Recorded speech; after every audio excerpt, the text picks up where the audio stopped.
Imagine finding out your wife, the woman you've loved for years, lied straight to your face to go party like she's single. She even told her friends we were separated. But that night I discovered the truth. I went to confront her, and what I saw broke me. I was ready to walk away, but part of me couldn't let go just yet. Could I really forgive her? Should I even try?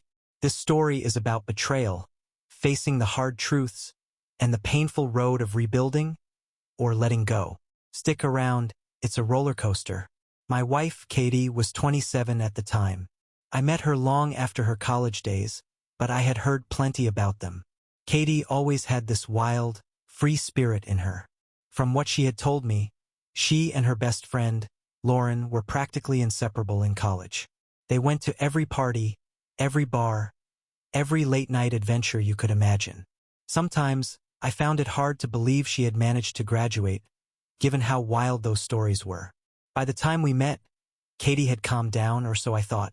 We started working at the same company, and I had been assigned to show her the ropes. From that first day, I was drawn to her laughter, her energy, her charm. We fell for each other fast, and within a couple of years, we were married. 6 years later, we were still together, working in the same company and living a steady life. We had our routines, our comfort, and it felt like Katie had left those wild days behind. Then, one day, everything started to shift. Katie came home one evening with an odd look in her eyes. She told me that Lauren, her wild best friend from college, the one she had not seen in years, had just gotten engaged. I remember Katie laughing in disbelief, saying she never thought Lauren would ever settle down.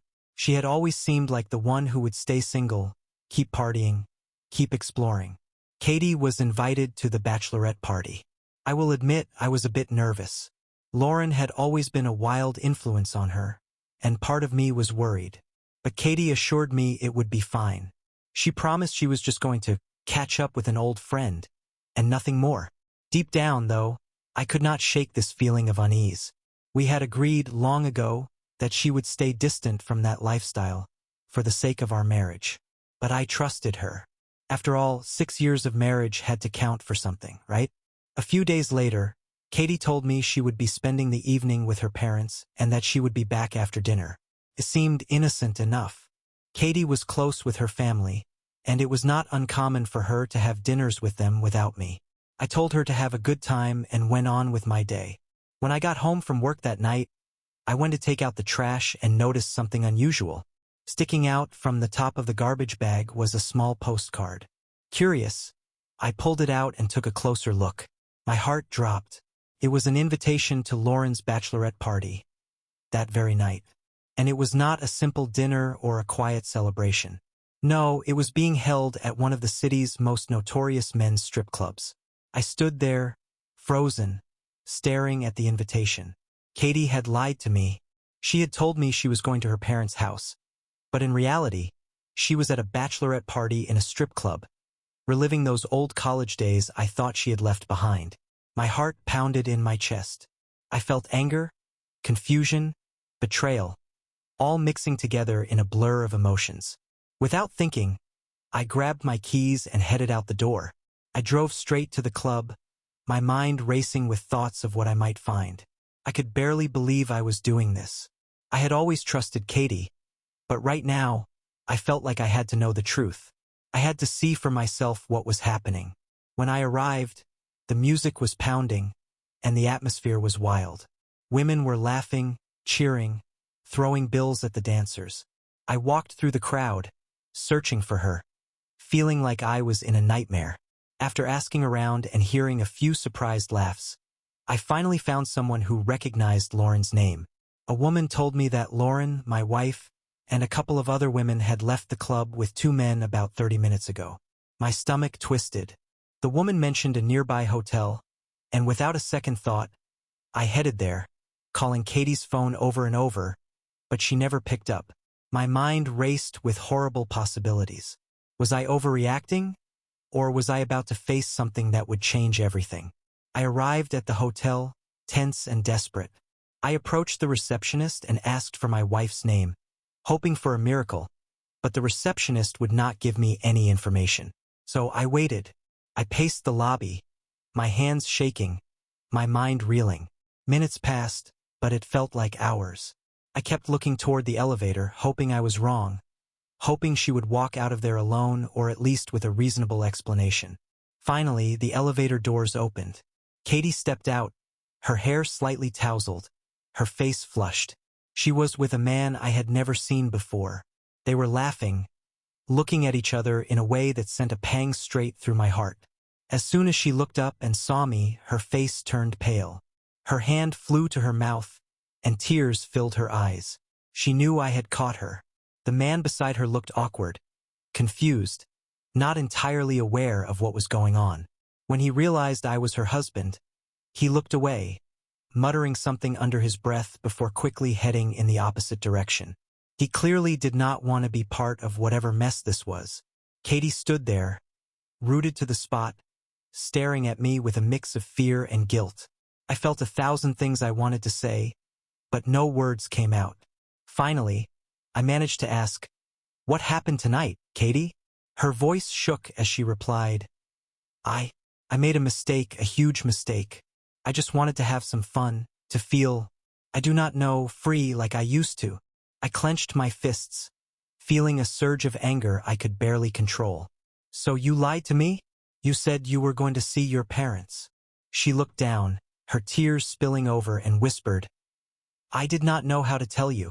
I thought I could just have one night without hurting anyone." I took a deep breath, trying to keep myself steady. "One night? Katie, you went behind my back, lied to me, and you were with another man. You call that one night?" She tried to reach out, grabbing my hand, but I pulled away. "Please," she whispered. "Let's go home and talk about this." I shook my head, feeling the weight of betrayal pressing down on me. "I am not taking you home if you cannot even tell me what happened. Did you cheat on me?" She looked down, silent, and that silence told me everything. She could not meet my eyes, could not bring herself to answer. That was all I needed to know. As I turned to leave, she sank to the lobby floor, sobbing, but I could not find it in me to comfort her. I felt numb, hollowed out. Her friend Lauren came down the elevator moments later, shock evident on her face as she took in the scene. It did not take long for the truth to come out. Katie had told Lauren and everyone else that we had been separated for months, a lie to make her behavior seem acceptable. Eventually, Katie and I ended up sitting in my car, but before I could drive anywhere, she finally confessed. "I was bored," she said softly. "Our marriage, our life, it all felt so predictable, so safe. I just wanted one last night of excitement, something that felt like my old life." I sat in the car, gripping the steering wheel so tightly my knuckles were white. Katie was right beside me, her face streaked with tears, her hands trembling. Part of me wanted to drive away and never look back. Another part of me needed answers. I needed to understand why she would throw away everything we had for one night of excitement. "Tell me everything, Katie," I said, my voice low and steady. I felt like I was holding myself together by a thread, trying not to explode. "Why would you do this? How could you just throw us away?" She looked at me, a deep sadness in her eyes, and took a shaky breath. "I never wanted to hurt you. I swear. I never thought it would end like this." She wiped at her eyes, as if that could erase the guilt written all over her face. I shook my head, struggling to stay calm. "Then why? Why lie to me about everything? Why go behind my back?" Katie's gaze dropped to her lap, and for a moment, there was nothing but silence between us. "Because I was scared," she whispered finally. "Scared of how you'd react. Scared of losing everything. I just wanted one night to be someone else. Someone free. Someone without responsibility." Her words hit me like a punch in the gut. "Free? Katie, we've been married for 6 years. You had 6 years to figure out what you wanted. And you think one night with strangers is going to fix everything?" "It wasn't about fixing anything," she said, her voice wavering. "It was about feeling alive, about doing something wild and crazy, something that reminded me of who I used to be before all of this." I felt my heart sink. "So that's it, then?" You think being with me killed your spirit? That our life together isn't enough for you anymore? No, it's not that, she said quickly, reaching for my hand, though I pulled it away. I love you, I swear I do, but sometimes it feels like I'm suffocating, like I'm stuck in this routine, this life that's just safe. And I missed feeling that rush, that excitement. Lauren's bachelorette party seemed like the perfect chance to feel that again. I clenched my jaw, trying to hold back the surge of anger and pain. So you chose excitement over our marriage. You chose one night over me. Katie's face crumpled, and she reached out, her hand hovering near mine. I was wrong, I know that now. I never should have gone. I should have told you how I felt instead of sneaking around behind your back. I wanted to believe her. I wanted to think that maybe this was just a mistake, something we could work through. But the image of her with that man, the way she looked at him, was burned into my memory. I could not shake the feeling of betrayal, the realization that she had lied to my face. Why did you tell everyone we were separated? I asked, barely able to contain my anger. Did you think that would make it okay to do whatever you wanted? She hesitated, looking away. It was easier. I told myself it was just a lie to make things simpler. I knew they would judge me, question why I was there. So I thought if I said we were separated, it wouldn't look as bad. So you wanted to play single for a night? I said, feeling a bitter taste in my mouth. You wanted everyone to think you were free, even if it meant betraying me, lying to our friends, and throwing away everything we built together. Katie's face was a mix of shame and guilt, and she bit her lip, her hands shaking. I know I messed up. I know I hurt you in a way I can never take back. But I'm asking you to give me a chance. Please, please don't throw this all away because of one mistake. Her words echoed in my head, but I could not get past the betrayal. It was not just one mistake. It was a series of choices that led her to this point. She had lied, planned, and executed this whole night without a thought for what it would do to me. It was not a slip-up. It was a decision. I looked out the window, taking a deep breath as I tried to process everything. Part of me wanted to leave her right then and there, to drive away and never look back. But there was a voice in the back of my mind, a voice that reminded me of the years we had spent together, the love we once shared, the life we had built. Was it worth throwing all of that away? But then I remembered the way she had looked at him, the way she had laughed, the carefree smile on her face, as if our marriage meant nothing to her. The image twisted inside me, tearing at my heart, filling me with anger I could barely control. Katie, I said finally, my voice strained, I need you to tell me the truth, all of it. If there's any hope of fixing this, I need to know exactly what happened. No more lies, no more half-truths, just the truth. She nodded slowly, taking a deep, shaky breath. Okay, I'll tell you everything. She started to talk, her voice barely a whisper at first. But as she continued, the words spilled out faster and faster. She told me how the night had started innocently enough. Drinks, laughter, dancing. But as the night wore on, Lauren had introduced her to a couple of men she had met earlier. Katie told herself it was harmless, that she was just letting loose, that nothing would happen. But as the drinks kept coming, her inhibitions faded. She admitted to me, with tears in her eyes, that she had kissed him, that she had let him touch her in ways she knew were wrong. I clenched my fists, feeling a wave of nausea as she described each moment. She kept apologizing, saying she never planned for it to go that far, that she wanted to stop but did not know how. But I could not hear her excuses. All I could hear were her choices, each one leading her further away from me. When she finished, we sat in silence. I could hear her sobbing beside me, but I felt cold, distant. I wanted to scream, to cry, to tell her how much she had hurt me, but the words would not come. All I could do was stare at the dashboard, my mind racing with thoughts of what our life used to be and how it would never be the same again. Finally, she broke the silence. Please, I am begging you, just give me one more chance. I'll do anything. I'll quit my job, I'll go to counseling, whatever it takes. I don't want to lose you. I looked at her, The woman I had once trusted with everything. The woman who had betrayed me in the worst possible way. Part of me wanted to forgive her, to believe that this was just a mistake, that we could move past it. But another part of me felt like that trust was shattered beyond repair. How am I supposed to believe anything you say? I asked, my voice barely above a whisper. You lied to me, Katie. You lied about everything.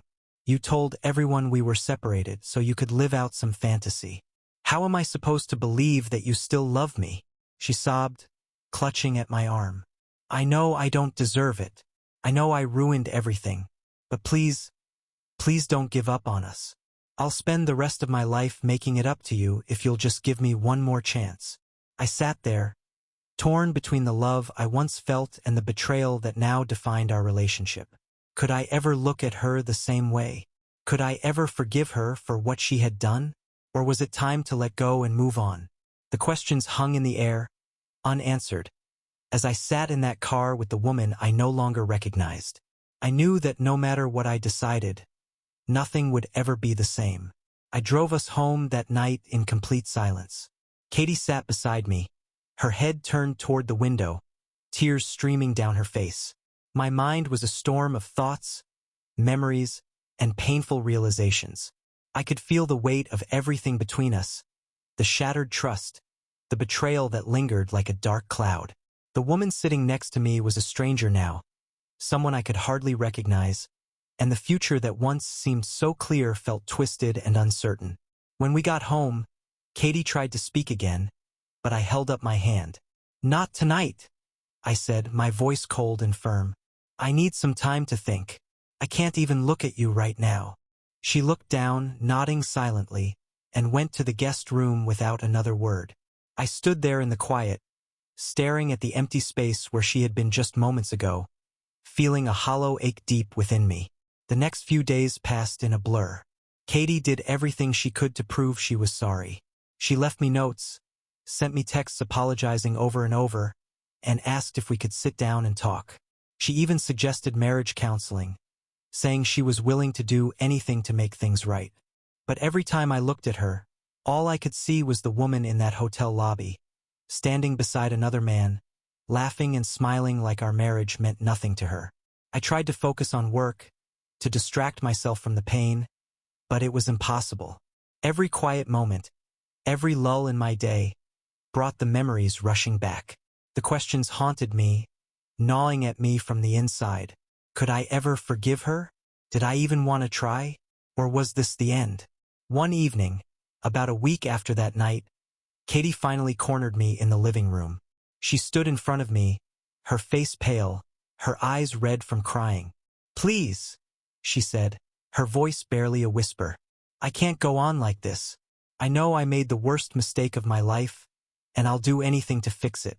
But I need to know. Do you think you'll ever be able to forgive me?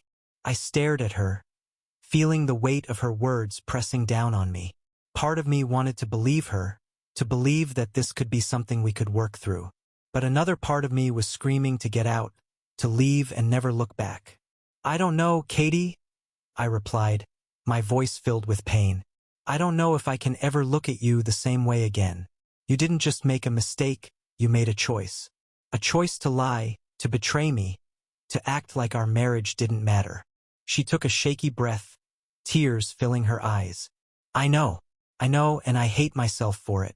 I've been trying to figure out why I did it, why I thought I needed that night. And the truth is, I don't have an answer. I was selfish, reckless, and I threw away the most important thing in my life for a moment of stupidity. I looked away, trying to hold back the anger and the hurt. Stupidity? Katie, this wasn't just stupidity. This was you deciding that your own desires, your own need for excitement, were more important than our marriage.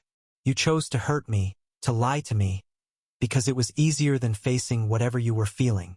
She dropped her head, her shoulders shaking as she sobbed. You're right. You're completely right.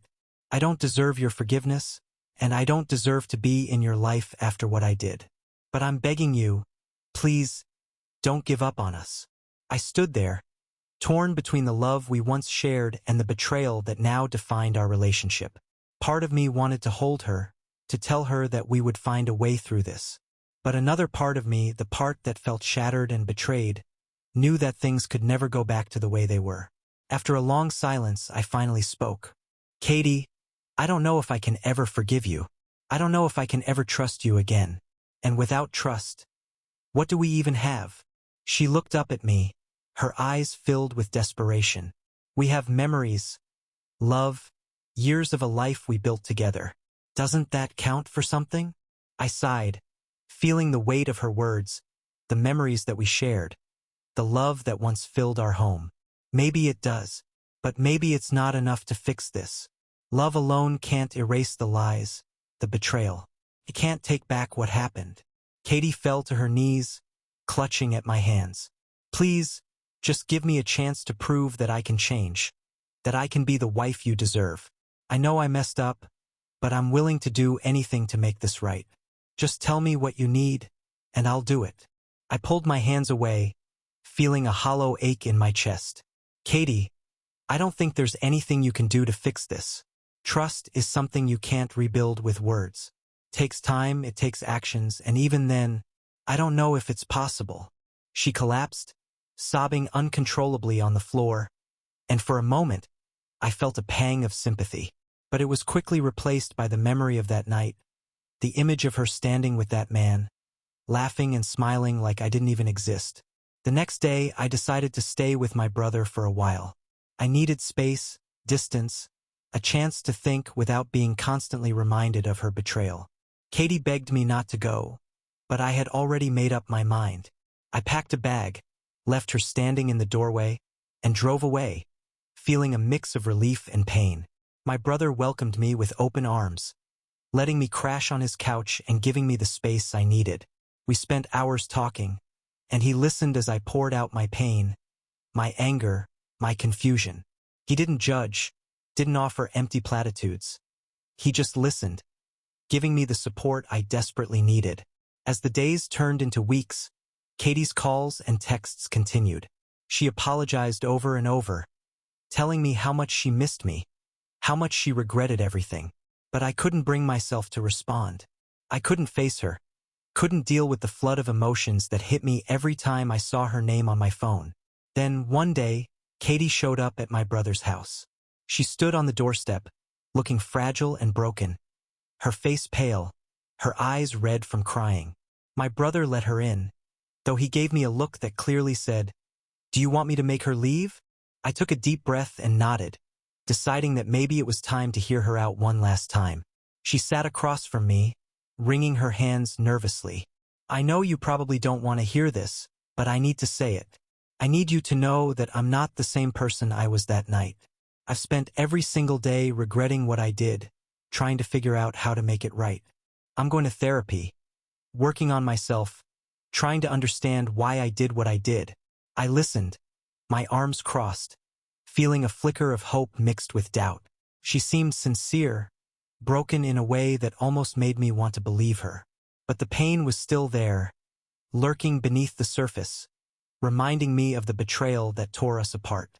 "Katie, I want to believe you. I want to believe that you're truly sorry, that you're trying to change. But how do I know this isn't just another lie? How do I know you won't hurt me again?" She looked at me, tears in her eyes, and whispered, "Because I know now what it's like to lose you, and it's the worst pain I've ever felt. I'll do anything to prove that to you. I'll wait as long as it takes." Her words hung in the air, and for the first time, I saw a glimpse of the woman I had fallen in love with, the woman who was willing to fight for our marriage, even if it meant facing her own flaws, her own mistakes. But as much as I wanted to believe her, I knew that forgiveness wouldn't come easily. Trust wouldn't magically rebuild itself overnight. It would take time, effort, and a willingness to face the painful reality of what she had done. I took a deep breath, weighing Katie's words, trying to decide if I could find it in myself to give her that chance she was begging for. There was something in her eyes that made me pause, a brokenness, a deep regret that I had not seen before. But even as I saw her pain, the anger inside me simmered, a constant reminder of her betrayal. "Do you understand what you're asking of me, Katie?" I said slowly, my voice barely above a whisper. You're asking me to somehow forget the lies, the betrayal, the fact that you chose to hurt me because you wanted a thrill. How am I supposed to just move past that? She looked down, her hands trembling as she clasped them together. I know I'm asking for a miracle. I know I hurt you in a way that can never be fully healed. But I'm asking you to let me try, to let me prove that I can be the wife you deserve. I don't expect you to forgive me overnight. I'm willing to wait, to do whatever it takes to show you that I can change. I stared at her, feeling the weight of her words. A part of me wanted to believe her, to think that maybe there was a way to rebuild what we once had. But another part of me felt trapped, suffocated by the memory of that night and the lies she had told. Could I really spend the rest of my life wondering if she would hurt me again? Katie, I need to be honest with you, I said, my voice filled with pain. Part of me wants to believe you, to think that maybe we can find a way through this.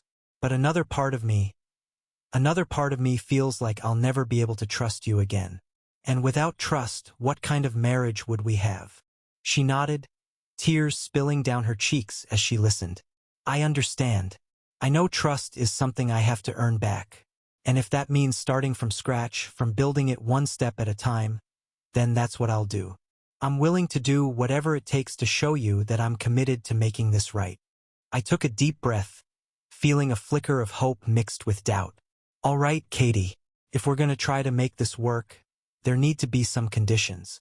You need to be completely transparent with me from now on. No more secrets, no more lies. I need to know that I can trust you, and that means you have to be willing to put everything on the table. She nodded vigorously, her face lighting up with a glimmer of hope. Yes, absolutely. I'll be completely open, I promise. Whatever you need to feel safe, to feel like you can trust me again, I'll do it. And I mean it, Katie, I said, my tone firm. If there's even a hint of dishonesty, anything that makes me feel like you're hiding something, then we're done. I won't go through this again. She reached out, placing her hand over mine. I understand. I won't let you down. I'll do everything I can to prove that I'm serious about making things right. In that moment, I wanted to believe her. I wanted to think that maybe, just maybe, we could rebuild what we once had. But deep down, I knew that forgiveness would be a long and painful journey, one that would require patience, resilience, and a willingness to face the darkest parts of ourselves. The next few weeks were a delicate balance of hope and tension. Katie threw herself into therapy, attending sessions twice a week and coming home with pages of notes, books on relationships and trust, and a newfound determination to prove her commitment. She would sit with me each evening, going over what she had learned, sharing insights about herself that she had never realized before. I know now that I was using excitement as a way to avoid my own insecurities. She told me one night, her voice soft and introspective. I thought that if I could just capture that thrill, that sense of freedom, then maybe I wouldn't feel so empty inside. But I see now that it was a shallow solution to a much deeper problem. I listened, feeling a mixture of empathy and frustration. It was clear that Katie was trying, that she was digging deep to understand herself and her actions. But the pain of her betrayal still lingered, a constant reminder of the trust she had shattered. One evening, as we sat together on the couch, Katie looked at me, her eyes filled with vulnerability. I know I've hurt you in ways that can't just be fixed with words, but I want you to know that I'm not the same person I was that night. I'm growing, I'm changing, and I'm willing to keep fighting for us as long as it takes. I nodded, feeling a faint glimmer of hope, but also a lingering doubt. I appreciate everything you're doing, Katie. I really do. But I need you to understand that trust isn't something that just comes back overnight. It's going to take time, and there might be days when it feels impossible to move forward. She reached for my hand, squeezing it gently. I understand. I'm not asking for a quick fix. I'm asking for a chance to earn your trust back, one step at a time. And if that means waiting, then I'll wait. The days turned into weeks, and slowly, painfully, I began to feel a sense of hope creeping back into our lives.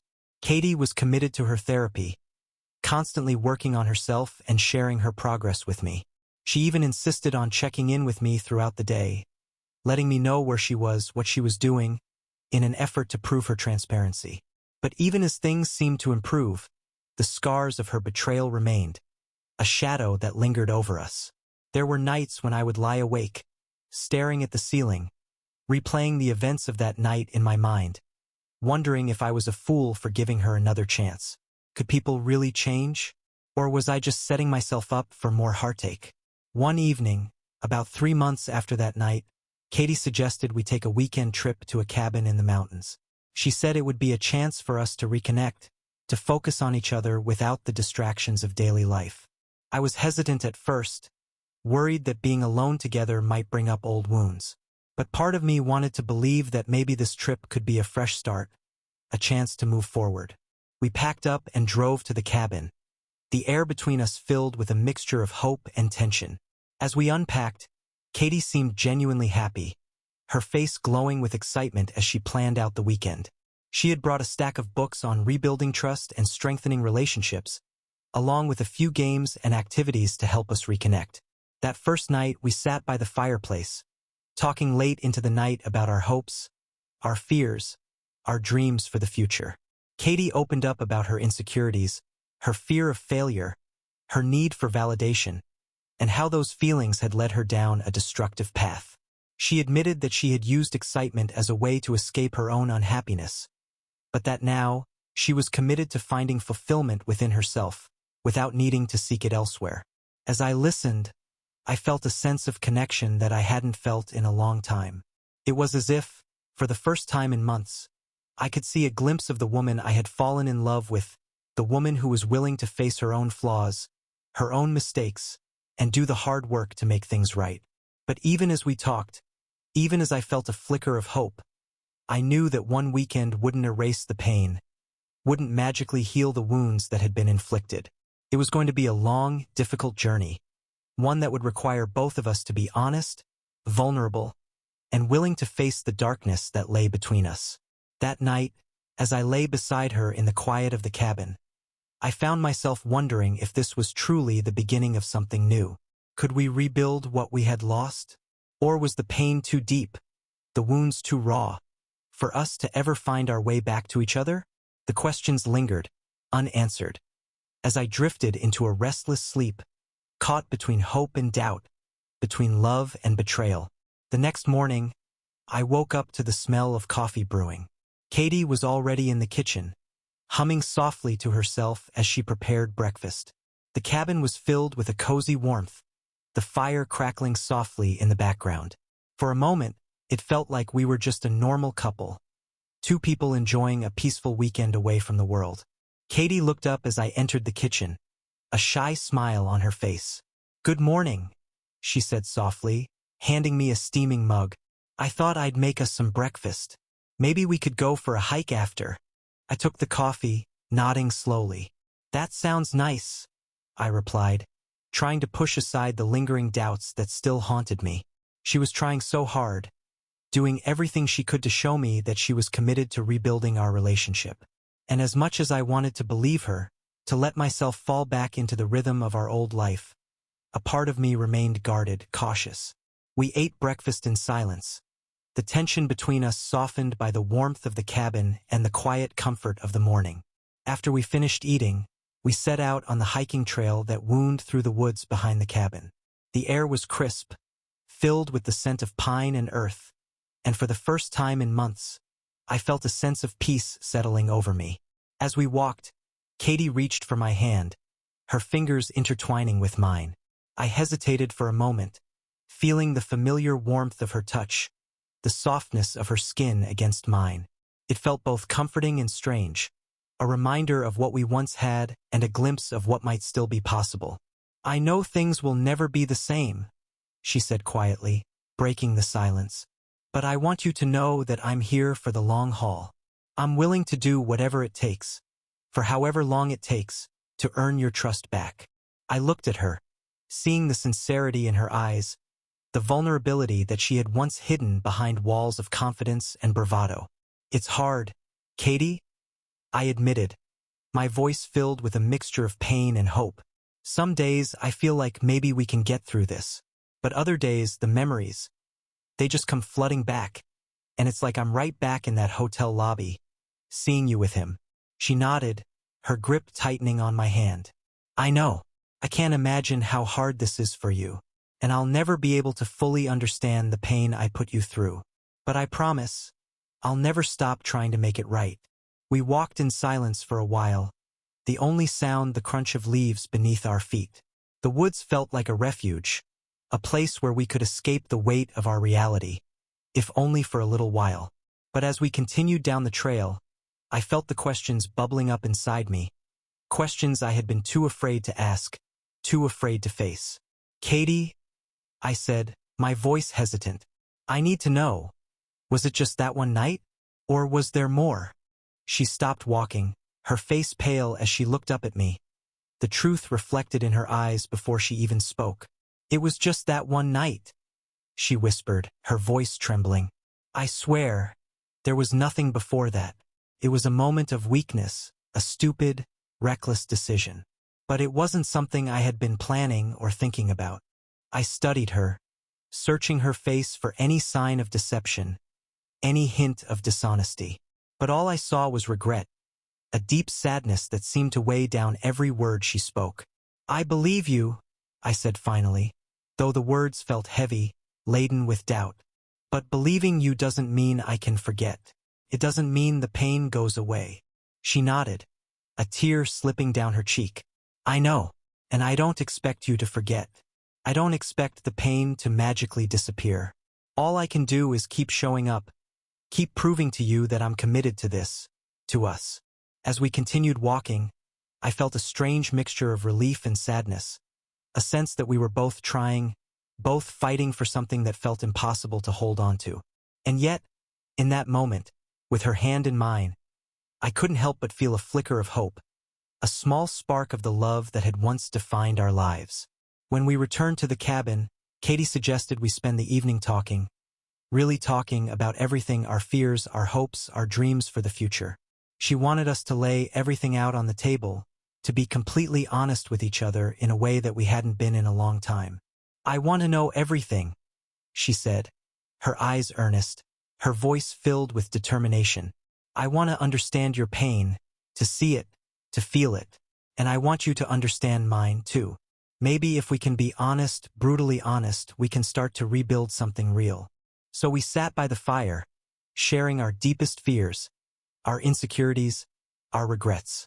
I told her about the loneliness I had felt in our marriage, the sense that she was always somewhere else, chasing something I could never give her. I admitted that I had felt inadequate, like no matter what I did, it would never be enough. Katie listened, tears streaming down her face as she took in every word, her gaze never leaving mine. When it was her turn, she opened up in a way I had never seen before. She told me about her own insecurities, her fear of settling into a life that felt mundane and predictable, her need for validation that had led her down a path of destruction. "I didn't realize how much I was hurting you," she said, her voice breaking. "I was so focused on my own feelings, my own fears, that I never stopped to think about how it would affect you. And by the time I realized what I was doing, it was too late." I reached out, taking her hand, feeling a surge of empathy for the woman sitting beside me. She was flawed, broken in her own way, just as I was. And in that moment, I realized that maybe, just maybe, we could find a way to heal together. But even as I felt a sense of hope, a lingering doubt remained. Could we really rebuild what we had lost? Or were we simply clinging to the memory of a love that was no longer there? As the fire crackled softly, we sat in silence, both lost in our own thoughts, both grappling with the weight of our choices. The journey ahead felt daunting, filled with uncertainties and unanswered questions. But for the first time, I felt a sense of clarity, a glimpse of what might be possible if we were willing to face the darkness together. The next morning, as we packed up to head home, Katie looked at me, a mixture of hope and fear in her eyes. "Do you think we have a chance?" she asked softly. I took a deep breath, feeling the weight of her question. I think we have a long road ahead of us. But as long as we're both willing to fight for this, maybe there's a chance." She nodded, a small, hopeful smile playing on her lips. "Then that's enough for me," I'm willing to fight, no matter how long it takes. As we drove back to the city, the miles stretching out before us, I felt a sense of cautious optimism. There were no guarantees, no promises that we would succeed. But in that moment, I knew that we were both willing to try, both willing to do whatever it took to find our way back to each other. The pain was still there, a scar that would never fully fade. But maybe, just maybe, we could build something new, something stronger, something that would withstand the storms that had once torn us apart. The weeks following our cabin trip were filled with a fragile hope and a cautious resolve. Katie and I worked to rebuild, piece by piece, the connection we had nearly lost. She stayed consistent with therapy, diving deeper into her insecurities and destructive patterns, sharing her insights with me openly. For the first time, I felt like I was seeing the real Katie, a woman grappling with her flaws, her fears, and her desire to grow beyond them. But healing is never a straight line, and despite our progress, there were setbacks.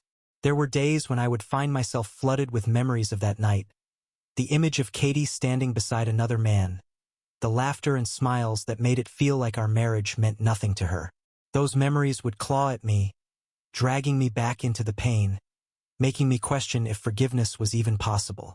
One night, after another painful wave of memories, I confronted Katie. I needed answers, needed her to understand the depths of the hurt she had caused. Katie, I said, my voice tight with emotion. Do you understand what it feels like to have the person you love most betray you? To feel like every moment you shared was a lie? She looked at me, her eyes filled with regret. Yes, she said softly, because I betrayed myself too. I became someone I didn't recognize, someone I didn't respect. And knowing that I hurt you, knowing that I destroyed the one thing I truly cared about, has been the hardest thing I've ever had to face. Her words hit me, and for the first time, I saw her own pain, the weight of her guilt pressing down on her.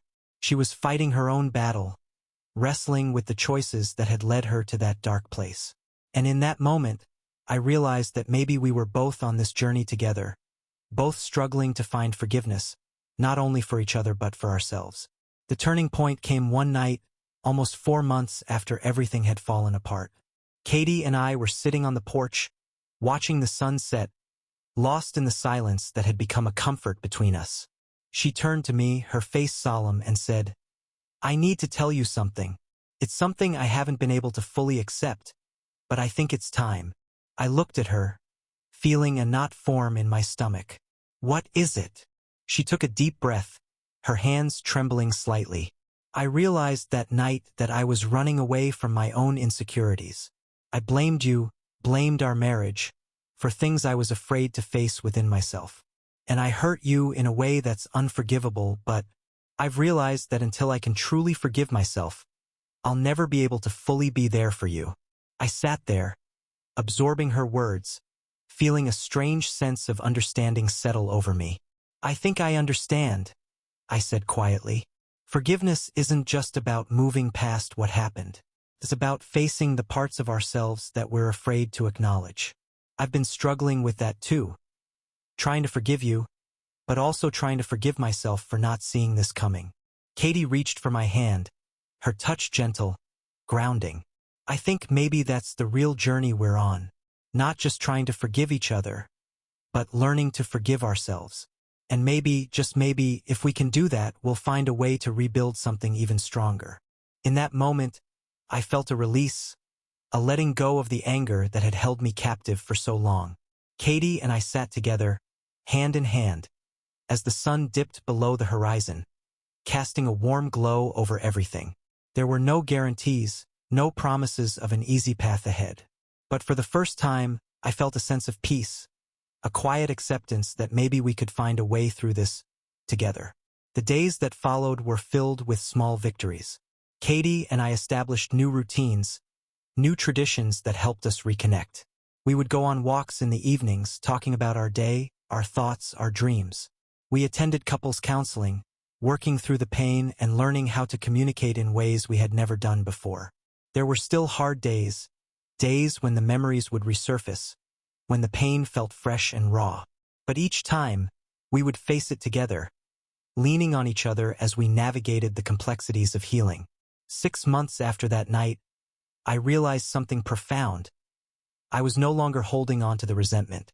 The anger, the hurt, while still there, had softened, transformed into something I could live with.